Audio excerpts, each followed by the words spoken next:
Welcome back प्यारे students, एक बार फिर से यहाँ पर RRB NTPC based super logic class में एक बार फिर से आपका नमस्कार है।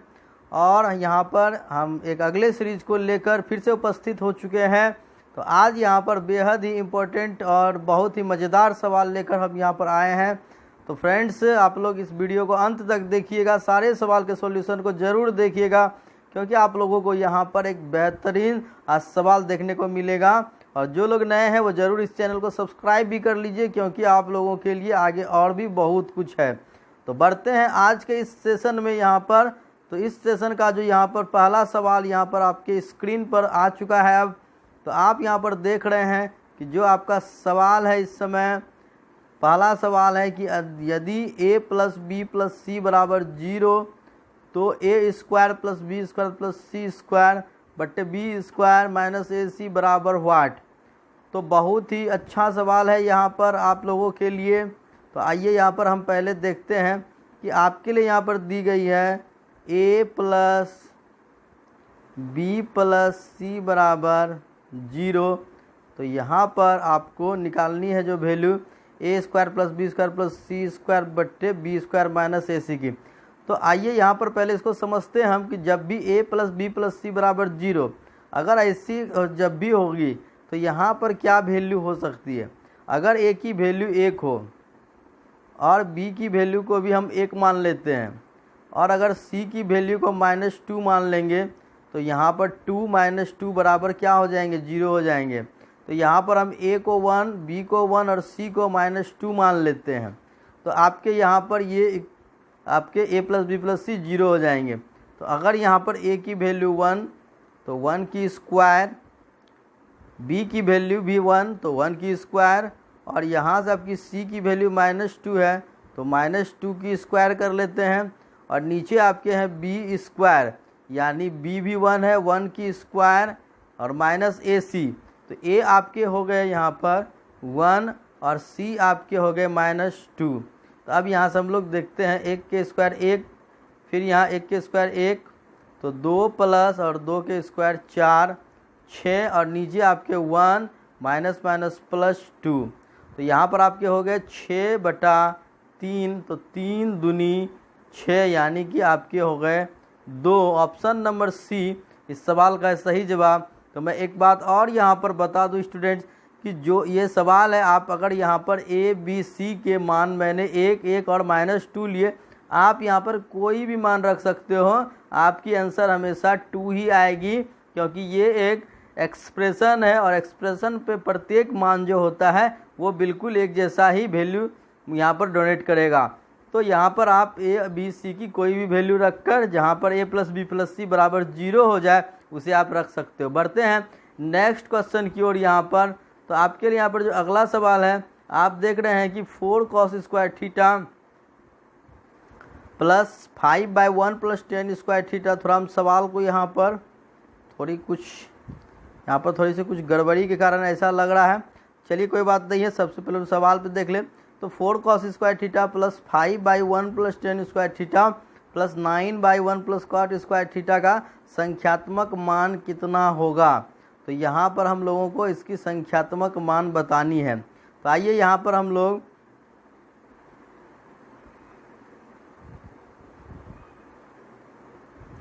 इस सवाल को सबसे पहले हम लोग सॉल्व करेंगे। कैसे करें देखते हैं। तो सबसे पहले आपके दिए हुए हैं 4 cos स्क्वायर थीटा, तो यहाँ पर आपके लिए है। उसके बाद आपके जो हैं प्लस 5/, आपके यहाँ पर 1 प्लस 10 स्क्वायर थीटा जो होते हैं, तो 1 प्लस 10 स्क्वायर थीटा बराबर हो जाते हैं सेक स्क्वायर थीटा। ये सूत्र आप लोगों ने पढ़ा होगा। उसी प्रकार से आपके यहाँ पर 9/1 प्लस जो cot स्क्वायर थीटा दी गई है, तो 1 प्लस cot स्क्वायर थीटा आपके हो जाते हैं cosec स्क्वायर थीटा। तो यहाँ पर जब आप देखेंगे तो 4 cos स्क्वायर थीटा प्लस आपके 5, और जब सेक स्क्वायर थीटा ऊपर चले जाएगा तो ये भी आपके cos स्क्वायर थीटा हो जाएंगे, और प्लस 9 जब आप cosec स्क्वायर थीटा को ऊपर ले जाओगे तो ये sin स्क्वायर थीटा हो जाएगी। तो यहाँ पर आपके हो गए 9 cos square theta plus 9 sign square theta. तो जब आप इसमें से 9 को कॉमन कर लोगे तो cos square theta plus sine square theta. तो sine square theta plus cos square theta की वैल्यू 1 हो जाती है। तो 9 into 1 equal to 9। Option number फिर से सी यहाँ पर इस सवाल के हैं बिल्कुल सही जवाब। तो इस क्वेश्चंस को आप लोगों ने बिल्कुल अच्छे से समझ लिया होगा। तो बढ़ते हैं नेक्स्ट क्वेश्चन की ओर। तो आज का यहाँ पर इस सीरीज का जो अगला सवाल है आपके बीच यहाँ पर, यदि एक दुकानदार फल खरीदते और बेचते समय तौल की गड़बड़ी करके 15% तक धोखाधड़ी करता है तो उसका कुल लाभ प्रतिशत कितना है। तो यहाँ पर आप देखेंगे कि जो धोखाधड़ी कर रहा है 15%, तो 15% बराबर कितने हो जाते हैं आपके 15% की फ्रैक्शन वैल्यू 3/20। कहने का मतलब है कि दुकानदार धोखाधड़ी करता है, जहाँ पर उसे 20 किलो फल वहाँ पर लेने चाहिए थे तो उसने धोखे से 23 किलो फल वहाँ से उठा लिया, यानी कि 15% का यहाँ पर धोखाधड़ी कर दिया। और जहाँ पर आपसे 20 किलो के दाम लेने थे ग्राहक से, उसने 23 किलो के दाम लिए, तो इधर भी इसने फ़ायदा ले लिया। तो कुल मिला के देखा जाए कि अगर इसके 400 रुपये आने चाहिए जहाँ पर, तो यहाँ पर इसके आ गए 23 का स्क्वायर 529। तो अगर 400 के यहाँ पर उसने माल के एवज में उसने 529 रुपये का मुनाफा कर लिया, यानी इसमें से 129 रुपये आपके मुनाफा हो गए।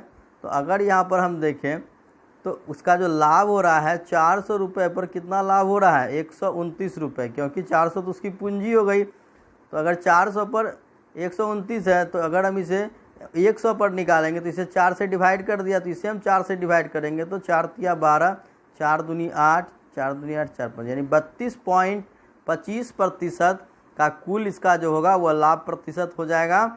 32.25% का वो टोटली लाभ कमा लेगा। तो बढ़ते हैं नेक्स्ट क्वेश्चन की ओर। यहाँ पर अगला क्वेश्चन जो आपके लिए दी गई है, सभी अपरिमेय संख्याएं डैश संख्याएं होती हैं। तो यहाँ पर आइए अब हम इसे समझते हैं। तो आपने रियल नंबर का जो अपने पढ़ाई की होगी, रियल नंबर या इसके बारे में आप लोग सुना होगा, रियल यानी कि वास्तविक संख्याएं। रियल नंबर्स जो होती है वास्तविक संख्याएं, यानी कि वास्तविक संख्याएं एक ऐसी संख्याएं हैं, हम लोग जितने भी संख्याओं को यूज करते हैं वो सभी वास्तविक संख्याएं हैं। ऐसा संख्या जिसका कि इस पूरी गणित के अंदर अस्तित्व होता है उसे हम लोग वास्तविक संख्याएं कहते हैं। और जिन संख्याओं का अस्तित्व नहीं होता उसे अवास्तविक संख्याएं कहते हैं। तो यहाँ पर अगर अपरिमेय संख्याएं हैं तो वो अपरिमेय संख्या से √3, √5, आपके पाई, ये सभी अपरिमेय संख्या हैं। तो सभी अपरिमेय संख्याएं जो होते हैं वो वास्तविक ही होते हैं। तो वास्तविक के अंतर्गत आपके सभी संख्याएं आ जाते हैं। और अवास्तविक संख्याएं क्या होती है, जरा इसे भी हम लोग एक शॉर्ट में समझ लें। यानी इमेजिनरी नंबर, इमेजिनरी यानी आपके जो संख्या ऐसे हैं संख्या जिनका कि अस्तित्व ना हो, इनका मतलब कि कोई रूप नहीं। जैसे कि अगर आप देखेंगे किसी संख्या का भाग देंगे तो 0.123 और ये फिर रिपीट हो जाता है इस तरह से, या फिर आपके जब भी होंगे जैसे 0.3333 इस तरह से डिवाइड होने के बाद लगते हैं। लेकिन कभी भी आपके इस तरह से 10 फिर 100 100 1 4 टाइम 0, ऐसा कभी भी कोई संख्या का डिवाइड करने से ऐसा नहीं होता है। ये हम लोग एक कल्पना कर लेते हैं इस तरह की, लेकिन आप कभी भी किसी भी संख्या को डिवाइड करेंगे तो इस तरह के रूप में कभी नहीं आती है। तो इसे ही हम अवास्तविक संख्या कहते हैं जिनका कि अस्तित्व नहीं है। तो बढ़ते हैं अगले क्वेश्चन की ओर यहाँ पर। तो यहाँ पर अब आपके लिए जो अगला क्वेश्चन है,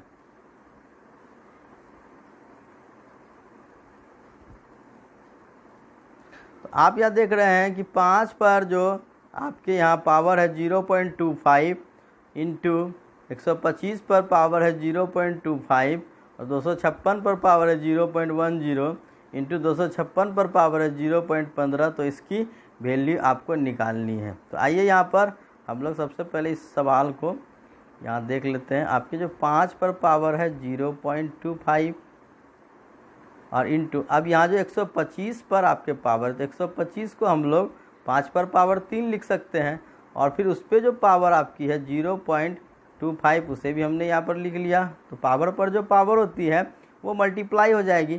फिर से अगर नीचे हम देखें तो जो आपके हैं 256, तो 256 यानी 16 के स्क्वायर, तो आपके 16 पर हम इसे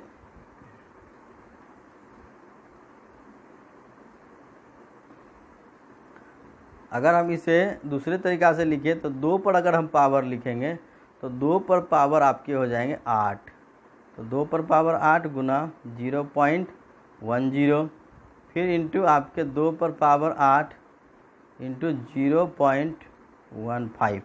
अब इसे हम लोग कैलकुलेट करेंगे तो अगर यहाँ पर देखें तो 25 या 75, 0.75 यहाँ पर हो जाएंगे और 0.25, तो मिल के हो जाएंगे आपके टोटल 1.0।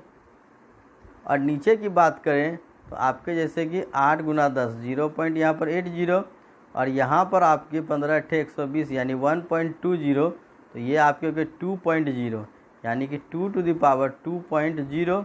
तो आप यहाँ देखेंगे 5 पर पावर 1 5 और 2 पर पावर 2 4, यानी कि इसकी जो वैल्यू हो जाएगी वो 5/4, यानी कि ऑप्शन नंबर बी हो जाएंगे इसके सही जवाब।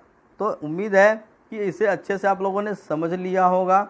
और यहाँ पर अगर नहीं समझ में आई है तो हमें कमेंट बॉक्स में जो भी प्रॉब्लम होगी वो ज़रूर लिखिएगा, तो मैं उसमें कुछ स्पेशल जो आपकी प्रॉब्लम होगी तो उसके बारे में मैं अलग से कोई क्लास में डील ज़रूर करूँगा। तो बढ़ते हैं नेक्स्ट क्वेश्चन की ओर। यहाँ पर तो यहाँ पर एक सवाल जो दिख रहा है, ये एक सवाल आपके RRB NTPC 30 अप्रैल 2016 के शिफ्ट 3 का पूछा हुआ सवाल है। तो यहाँ पर देखिए सवाल बहुत ही आसान लग रही है, लेकिन बच्चों याद रखो NTPC और रेलवे के जो एग्ज़ाम्स होते हैं हिसाब आपको आसान ही दिखेगा, लेकिन फंसोगे जब तो पता चलता है कि छोटी छोटी हिसाब कितनी दर्द देती है। तो छोटे को छोटा मत समझो। यहाँ पर मैं पहले बता देता हूँ आप लोगों को, यहाँ पर जो है आप लोग हिसाब को बड़े बारीकी से देखा करो और उसे बिल्कुल प्रैक्टिस में रखो, क्योंकि ये बहुत ही छोटी सी हिसाब बहुत ही प्रॉब्लम दे देती है कभी कभी। तो अगर यहाँ पर आप देख रहे हो 0.968 डिवाइड 0.11, तो सबसे पहले आप क्या करो 0.968, इसे आसानी से हम लोग कैसे करेंगे मैं इसके बारे में आप लोग को बता रहा हूँ, तो ध्यान से देखना, हड़बड़ाने की ज़रूरत नहीं है। तो पॉइंट के बाद ऊपर में आप देखोगे तो 1 2 3 अंक है, लेकिन जब आप नीचे देखोगे तो पॉइंट के बाद 2 ही अंक है। तो हम क्या करेंगे 1 0 अपने मन से लगा देंगे। 0 हम कितना भी लगा सकते हैं, ये मुफ्त में मिलता है, इसके लिए टेंशन नहीं है। तो जब भी आप यहाँ पर देखेंगे तो जब आपके पॉइंट के बाद अंकों की संख्या समान हो जाएगी तो ये सीधे तौर पे आपके हो जाते हैं 968/110। तो 11 दहाई 110 और 11 से आपके 11 8 88 और 11 8 88, 88/10 यानी 8.8 इस संख्या के हो गए सही जवाब इस सवाल के। तो उम्मीद है कि इस तरह के भाग को आप लोग समझ गए होंगे। हमेशा पॉइंट के बाद अंकों की संख्या को बराबर कर लेनी है, पॉइंट उड़ाने से थोड़ी सी प्रॉब्लम आपको आ सकती है। बढ़ते हैं नेक्स्ट। आइए स्टूडेंट, तो यहाँ पर हम देखते हैं अब ये सवाल को। ये भी सवाल आपको देखने में तो थोड़ी छोटी ही है, लेकिन ये भी सवाल थोड़ी सी जटिल ज़रूर है। तो आइए हम इसको यहाँ पर सॉल्व करते हैं। तो देखते हैं कि आपके यहाँ पर इसे कैसे हम बना सकते हैं। तो यहाँ पर आपकी ये चीज़ दी हुई है कि 1/43.21 इक्वल टू 0.2314।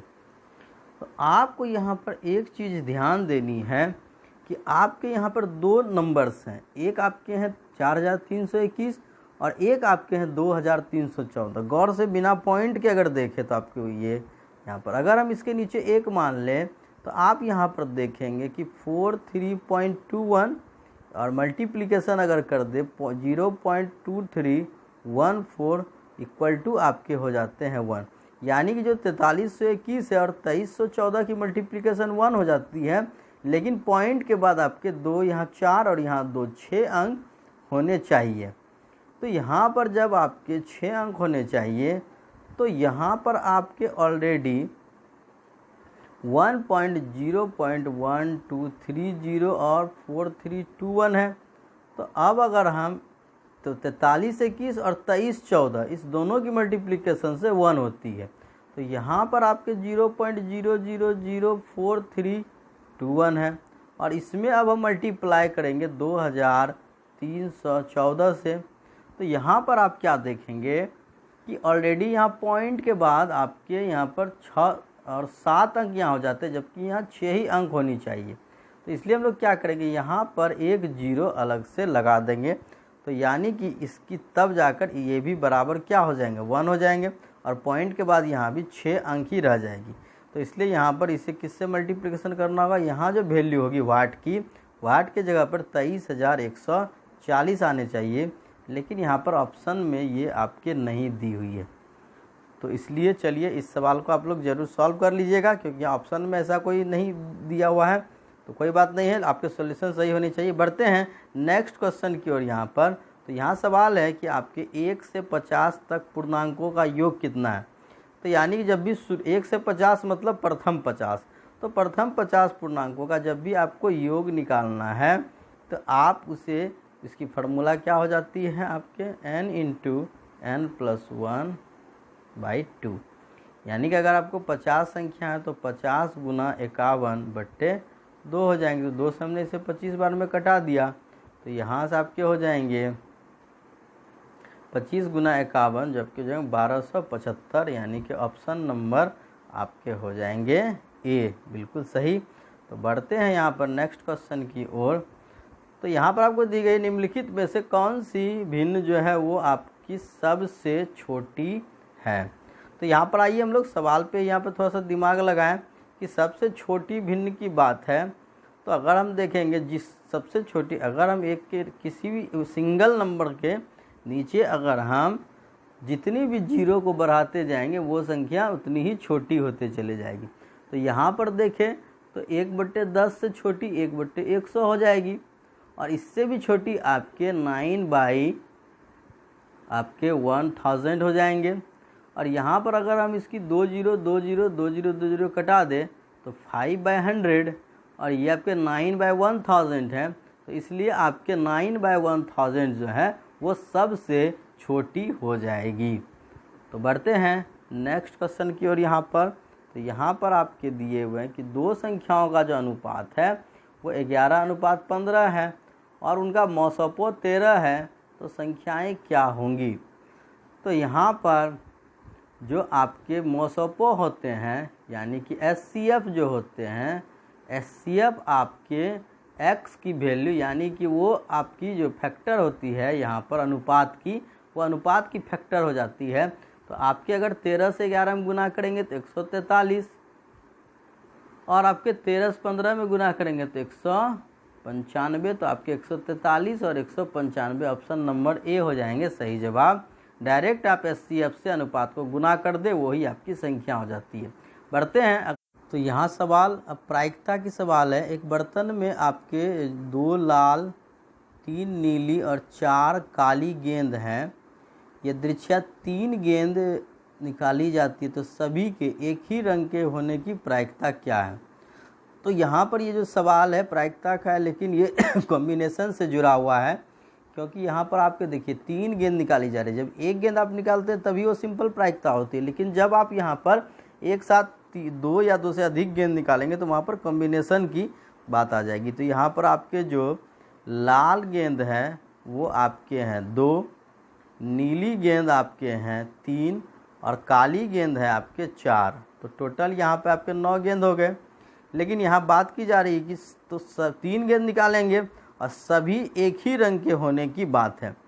तो 3 गेंद में सभी एक रंग, या तो तीनों नीली हो सकती है या तो तीनों काली हो सकती है, क्योंकि लाल तो होगी नहीं, इसलिए कि यहाँ पर जो आपके लाल की संख्या सिर्फ 2 ही है, तो उसमें तीनों सेम कलर होने की संभावना नहीं है। तो यहाँ पर जो आपके प्रायिकता हो जाएगी एक ही रंग के होने की, तो प्रायिकता बराबर हो जाएगी, यानी कि आपके जो नीली 3 है तो इस तीनों में से तीनों निकल जाए तो इसे 3C3 लिखेंगे, या फिर आपके 4 में से 3 काली निकल जाए, एक ये हो सकता है। और बट्टे कुल होती है प्रायिकता, तो कुल जो होती है यहाँ पे 9 में से हम 3 निकाल रहे हैं तो कुल 9C, हम लोग इसे 3 लिखेंगे। तो यहाँ पर जब आपके देखिए कोई भी चीज़ जब आपके 4C3, तो यहाँ पर अगर ये एक कम होंगे तो हम इसे 4C1 भी लिख सकते हैं। तो 4C1 हो जाएगी और इसकी वैल्यू 4 हो जाएगी। जबकि आपके NCN यानी कि अगर ये दोनों सेम होते तो उसकी आपकी जो वैल्यू 1 हो जाती है।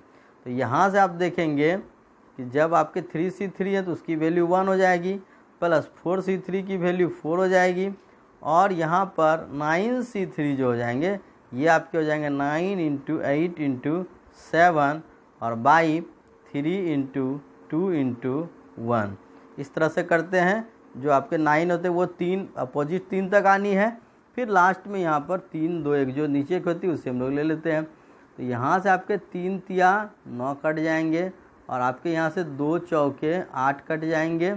तो यहाँ जब आप देखेंगे तो 4 1 हो जाएंगे आपके 5 बट्टे 7 चौक 28 तिया 84, तो 5 बट्टे आपके 84, यानी कि ऑप्शन नंबर ए 5 बट्टे 84 इस सवाल के हैं सही जवाब। तो उम्मीद है कि सवाल को आप लोगों ने समझा होगा, लेकिन अगर आपको समझ में नहीं आई है, चूँकि कॉम्बिनेशन की सवाल है, तो हम लोग यहाँ पर बहुत जल्द मैं कॉम्बिनेशन की चैप्टर यहाँ पर पढ़ाने जाऊँगा, तो आप लोग को पूरी तरह से समझ में आ जाएगी। बढ़ते हैं अगले सवाल की ओर यहाँ पर। तो अब आपके बीच जो सवाल है, यदि यहाँ पर tan थीटा की वैल्यू 4/3 दी गई है तो 3 sin theta plus 2 cos theta by 3 sin theta minus 2 cos theta की वैल्यू आपको फाइंड करनी है। तो आपने यहाँ पर देखा कि आपको यहाँ पर tan थीटा की वैल्यू 4/3 है। जब भी इस तरह की सवाल हो, ऊपर sin theta plus cos theta, नीचे sin theta minus cos theta, इस तरह की सवाल हो, तो यहाँ पर tan थीटा अगर 4/3 है तो tan थीटा की फॉर्मूला होती है sin theta by cos theta. तो sin theta by cos theta आपके 4/3 हो गए। तो ये sin थीटा की वैल्यू 4 और cos थीटा की वैल्यू यहाँ पर हमें 3 रख देनी है। तो sin थीटा की वैल्यू जब आप 4 रखेंगे प्लस 2 × cos थीटा की जो वैल्यू है वो 3 हो जाएगी। तो इसी तरह से आपके नीचे भी हो जाएंगे 3 × 4 माइनस 2 × 3। ऊपर हो गए 12 6 18 और नीचे हो जाएंगे 12 माइनस 6 6, तो 6 तिया 18, यानी कि आपके हो गए सी ऑप्शन 3.0 हो गए इस सवाल के सही जवाब। तो बढ़ते हैं अगले क्वेश्चन की ओर। तो ये बोर्ड मास का एक सवाल आपके बीच यहाँ पर आ गया है। तो यहाँ पर आप देख रहे हैं सवाल को, यहाँ पर थोड़ा सा जूम कर लेते हैं। तो यहाँ पर आप देख रहे हैं 8.1/2 minus 3.1/4 plus 1.1/4 minus 1/2 bracket 1.1/2 minus 1/3 minus 1/6 का मान यहाँ पर आपको निकालना है। तो आइए यहाँ पर हम लोग इसे सॉल्व करते हैं। तो यहाँ पर आपने देखा कि जो सबसे पहले आपके यहाँ पर हो जाएंगे 8 दूनी 16 1 17/2 माइनस आपके यहाँ पर जाएंगे 4 तिया 12 1 13/4 प्लस फिर आपके जो मंझली ब्रैकेट के अंदर 4 एकम 4 1 5/4, फिर माइनस आपके 1/2 और ब्रैकेट के अंदर आपके 2 एकम 2 1 3/2 माइनस 1/3 माइनस 1/6, ये बंद मंझली ब्रैकेट और फिर बड़ी ब्रैकेट। तो सबसे पहले यहाँ पे छोटी ब्रैकेट का यहाँ पर काम कर लेंगे हम लोग। तो छोटी ब्रैकेट का अगर यहाँ पर हम लोग काम कर लेंगे तो यहाँ पर आपके एलसीएम हो जाएंगे 6, तो 2 तिया 6 3 तिया 9 माइनस 3 दूनी 6 तो 2 माइनस 6 कम 6 तो 1। तो यहाँ से आपके आ जाएंगे 9 माइनस 2 7 7 माइनस 1 6/6, तो यानी कि इसकी वैल्यू टोटल हो जाएगी 1। तो यहाँ से अब आपकी जो हो जाएगी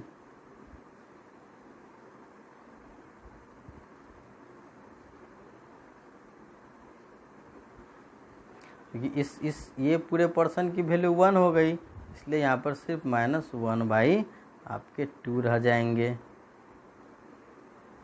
अब यहाँ से हम देखेंगे तो 17/2 माइनस आपके 13/4 और प्लस इस दोनों का जब हम करेंगे तो यहाँ पर आपके हो जाएंगे एलसीएम 4, तो यहाँ से जाएंगे 5 माइनस 2 यानी कि 3/4।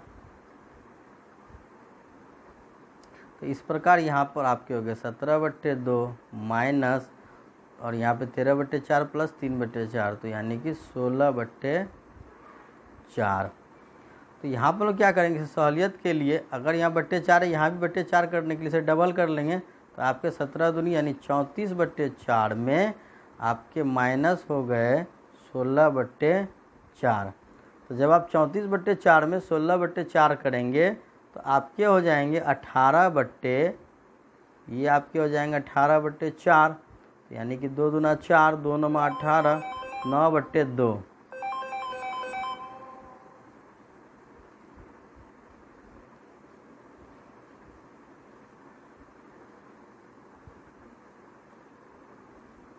तो 9/2 यानी 2 चौके 8, 4.1/2। ऑप्शन नंबर ए आपके हो जाएंगे सही जवाब। बढ़ते हैं अगले सवाल की ओर। यहाँ पर एक कस्बे की आबादी है 10,000।